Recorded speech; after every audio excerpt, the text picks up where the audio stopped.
Дневник на телевизија Плюс. Добро вечер. Ова се настаните на денот. Засадени нови садници на спомен Костурница. Пензионерите организираа шаховски турнир. Петар Огненовиќ, ново засилување кај кошаркарите.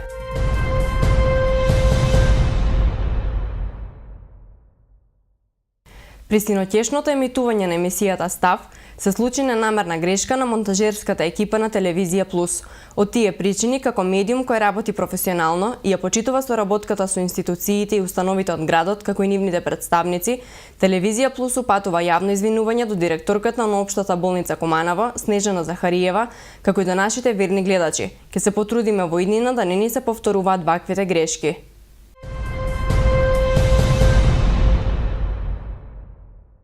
Нови садници денеска се засадени на локалитетот спомен Костурница во рамки на проектот Зелено Куманово. На акцијата присуствува и првиот човек на градот, заедно со амбасадорите на Јапонија и UNDP. Екипи на јавното предпријатие Чистота и зеленило, членови на Сдруженијата Кумановски акцијаши и Извиднички одред, представници на аматерскиот театар и бројни ученици денеска насадија нови садници на локалитетот спомен Костурница. Акцијата е во рамки на програмата за борба против аерозагадувањето и стратегијата за озеленување на Куманово.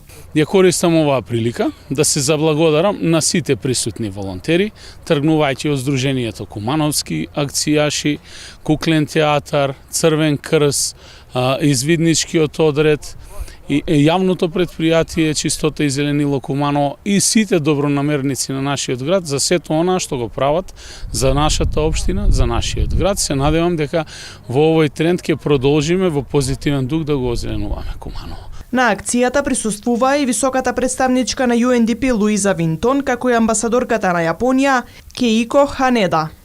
Како почесен граѓанин на Куманово, ми е посебно задоволство да ова моја скромно посета овде да помогнам да се разелени нашето убаво Куманово. На ова убаво време ми беше огромно задоволство што можев да присуствувам овде на овој настан. Ви благодарам многу. Во рамки на проектот Зелено Куманово е предвидено во иднина да бидат засадени околу 3000 садници. По 70 години од изградбата, метеоролошката станица во Крива Паланка е реновирана. Објектот денеска го посети министерот за земјоделство, шумарство и водостопанство Љупчо Николовски.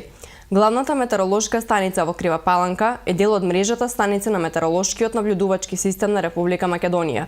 Овој објект важел за еден од најрепрезентативните, но 70 години бил оставен на завод на времето, а исправноста на инструментите беше загрозена, рече министерот. Владата на Република Македонија, истекна Николовски, обезбеди 5 милиони денари за реновирање на станиците во Крива Паланка, Штип и Демир Капија, како и за поправка на радарскиот систем во Ѓуриште.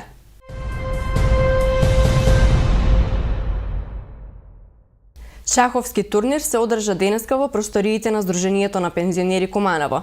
На истиот учествува представници на Сдруженијето на пензионери од Бутел. Сдруженијето на пензионери Куманово денеска организираше шаховски турнир на кој учествуваа пензионерите од Сдруженијето од Бутел Скопје. Учествуваа 14 екипи, а една партија шах траеше 10 минути.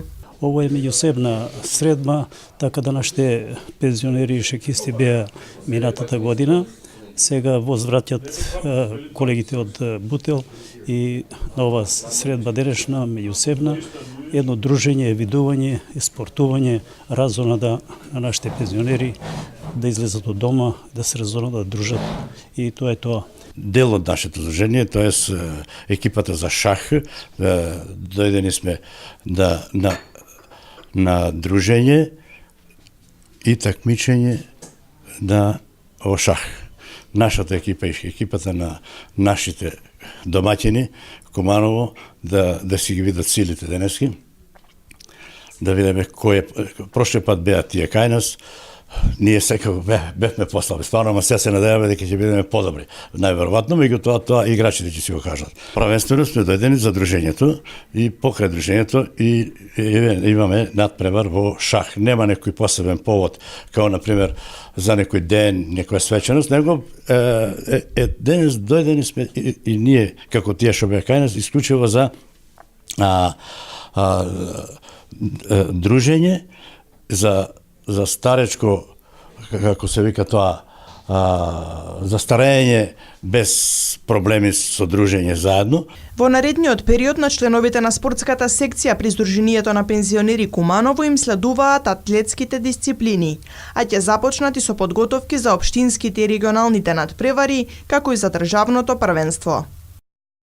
Во тек се конкурсите за доделување стипендии за кандидатите кои во академската 2018-2019 година ќе се запишат на прв, втор или трет циклус на студии на еден од првите 10 рангирани универзитети од сите области, односно на еден од првите 100 рангирани универзитети од областа на техничките науки, архитектурата, градежништвото, математиката, меѓународното право, економијата и финансиите, физиката, биологијата, хемијата и генетиката, според последната објавена ранглиста на Центарот на универзитети од светската класа при Шангајскиот Џио Тонг универзитет. Секој потенцијален кандидат треба да е државјанин на Република Македонија, да не е корисник на стипендија од друг давател, да поседува доказ за активно познавање на јазикот на кој ќе се изведува наставата и да има постигнато одреден успех во текот на претходното образование, соопшти Министерството за образование и наука. Износот на стипендијата зависи од земјата и универзитетот на кој кандидатот се запишал и ги покрива трошоците за уписната најмногу до 40.000 американски долари на годишно ниво, поврата на авионски билет и месечен паричен надомест. По завршувањето на студиите, кандидатите согласно подпишаниот договор за користење на стипендијата имаат обврска да се вратат во Република Македонија и да работат во јавниот или приватниот сектор најмалку двојно поголем период од периодот на студирање. Сите подетални информации може да се најдат на интернет страницата на Министерството за образование и наука. Крајниот рок за аплицирање е 31 август.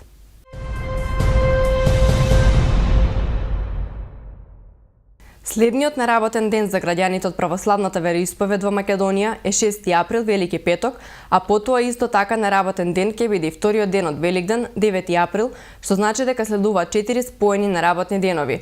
Истите се согласно законот за празниците на Република Македонија. Разликата е во тоа што 6 април, Велики петок, е неработен ден за граѓаните од православната вероисповед, додека 9 април, вториот ден на Великден, е неработен за сите граѓани на Република Македонија.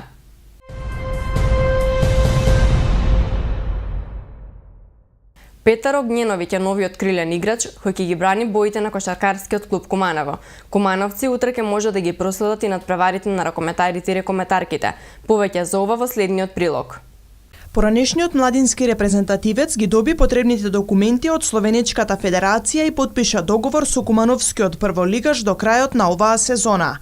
Екипата на Куманово ќе биде засилена во онаа втора фаза од шампионатот, затоа што во текот на денешниот ден доби уште еден играч во ротацијата. Новото име во составот на тренерот Александар Петровиќ е поранешниот младински репрезентативец на Македонија Петар Огњеновиќ.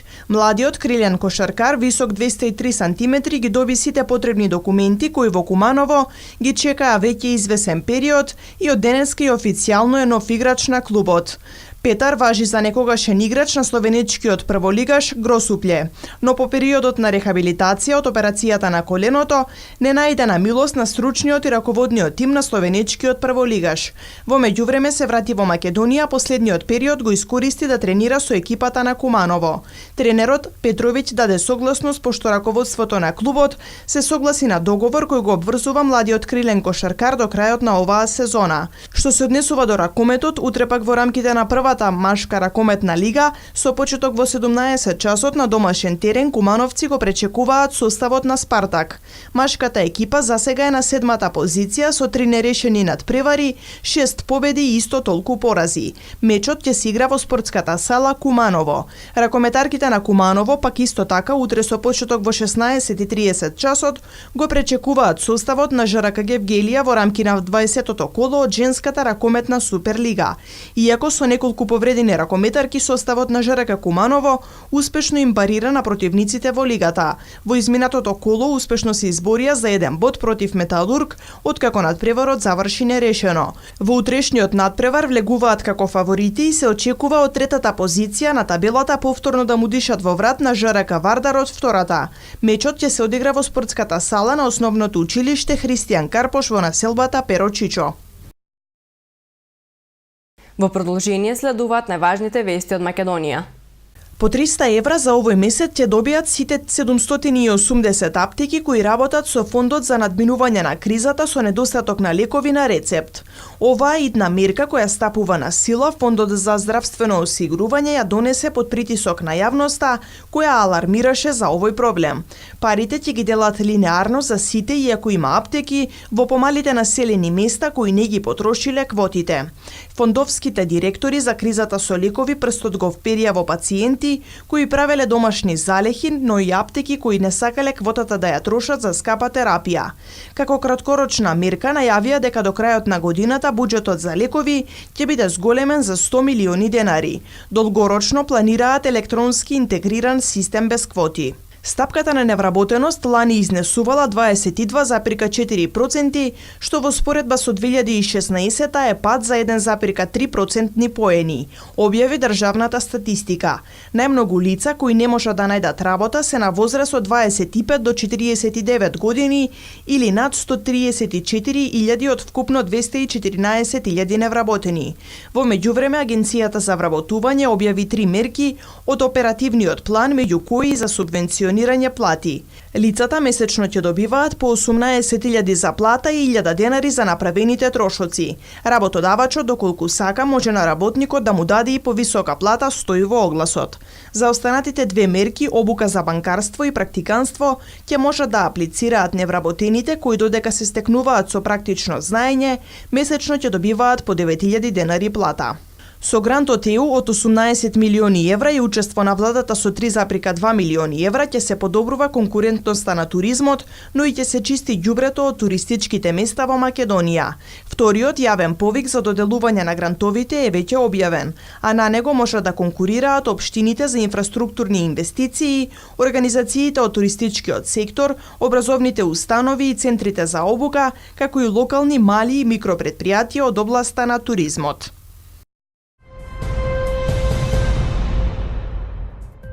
Времето во Куманово денеска беше сончево, дуваше југоисточен ветер. Максималната температура денеска изнесуваше 20 степени, а минималната 10. За утре метеоролозите најавуваат сончево време, а ќе дува источен ветер. Дневната температура ќе достигне до 15 степен, додека утринската ќе се намали до 6 степени Целзиусови.